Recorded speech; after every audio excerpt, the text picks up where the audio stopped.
பாஜக அரசு நம்மள கொஞ்ச நெஞ்ச கொடுமையாங்க செய்து. பீகார்ல 65 லட்சம் வாக்காளர்கள் ஓட்டர் லிஸ்ட்லயே காணோமா.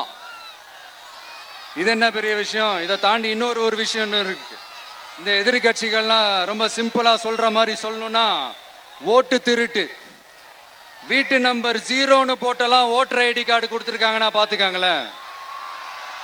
எவ்வளவு பெரிய ஒரு மோசமான வேலைகள்லாம் அவங்க செய்யறாங்கன்னு பாத்துக்கங்க. அடுத்து ஒன் நேஷன் ஒன் எலெக்ஷன், ஒரே நாடு ஒரே தேர்தல். 2029ல இவங்களோட ஆட்சி காலம் முடிய போகுதுன்றது எல்லாருக்குமே தெரிஞ்ச ஒரு விஷயம்தான். அதனால இந்த மாநில அரசுகள் எல்லாத்தையும் கலைச்சிட்டு எல்லாருக்கும் ஒட்டு மொத்தமா ஒரே நேரத்தில் தேர்தல் வைக்கிற ஒரு ஐடியா. அப்பதானே ஒரே நேரத்தில் இந்த தில்லு முள்ளு வேலைகள்லாம் ஈஸியா செய்ய முடியும். இதுக்கு பேர் என்னங்க? ஜனநாயக படுகொலை தானே.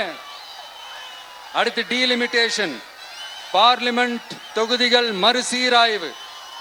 நம்ம சவுத் இந்தியாவை விட நார்த் இந்தியாவுக்கு அதிகமான பார்லிமெண்ட் தொகுதிகள் கிடைக்கிற மாதிரி ஒரு மோசடி வேலை ஒன்று செஞ்சுக்கிட்டு இருக்கிறாங்க. இதைத்தான் டிவிகே முதலையே எதிர்த்தோம், இப்பவும் எதிர்க்கிறோம், இனிமேலும் எதிர்ப்போம்.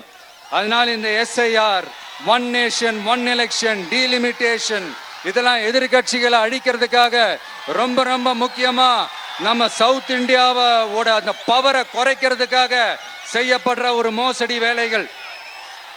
இது ஒட்டுமொத்த இந்தியாவுக்கும் பாஜக அரசு செய்யற ஒரு துரோகம்.